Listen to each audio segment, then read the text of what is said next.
പക്ഷെ നമുക്ക് ഒട്ടും അറിയാൻ വയ്യാത്ത ഭാഷ എവിടെ എങ്ങനെ. ഞാൻ ഖത്തറിലായിരുന്നു 10-12 വർഷം. അയ്യോ, ഞാൻ അവിടെ ചെന്ന് ആകെപ്പാടെ 3-4 വാക്കും പഠിച്ചുകൊണ്ട് പോയി. അൽഹംദുലില്ലാ, ഇൻഷാ അല്ലാ, കഫാലക്, സൈൻ സൈൻ ഇതൊക്കെ ഇങ്ങനെയൊക്കെ പറഞ്ഞുകൊണ്ട് പോയി. അവിടെ നിന്ന് ഇപ്പോൾ റെസ്റ്റോറൻറ്റിലാണ്. എനിക്ക് 6-7 ബ്രാഞ്ചസ് ഉണ്ട്. അപ്പോൾ ഞാൻ ചോദിക്കും, പിന്നെ പഠിക്കാൻ തുടങ്ങി, റെസ്റ്റോറൻറ്റിന് എന്താ അറബി പറയുക, പിന്നെന്താ മക്സാ എന്നൊക്കെ ഇങ്ങനെ ഓരോന്ന് പഠിപ്പിക്കുക.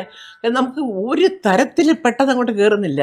അപ്പോൾ പറയും, ചേച്ചി ഇവിടെ നിന്നില്ല, ചേച്ചി ഇതിന് ഇടയ്ക്കിടയ്ക്ക് നാട്ടിൽ പോകുന്നത്, ഇവിടെ നിന്നാൽ മതി, 1 കൊല്ലം കൊണ്ട് അറിയാം. അത് സത്യമാണ്.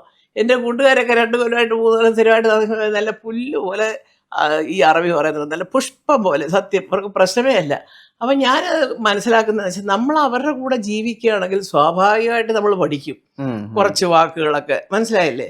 ഇപ്പം എല്ലാ ഫ്ലൈറ്റ് കയറുമ്പോൾ ശുക്രൻ ആദ്യമൊക്കെ ശുക്രനോ എന്തോ ശുക്രൻ ചോദിച്ചിട്ടുണ്ട്. പിന്നെ മനസ്സിലായി, അയ്യോ താങ്ക്സ് എന്നുള്ളതിനാണ്. അതാ ഞാൻ അപ്പം അത് കുറേ പ്രാവശ്യം കേൾക്കുമ്പോൾ നമ്മളിങ്ങനെ പഠിക്കുക.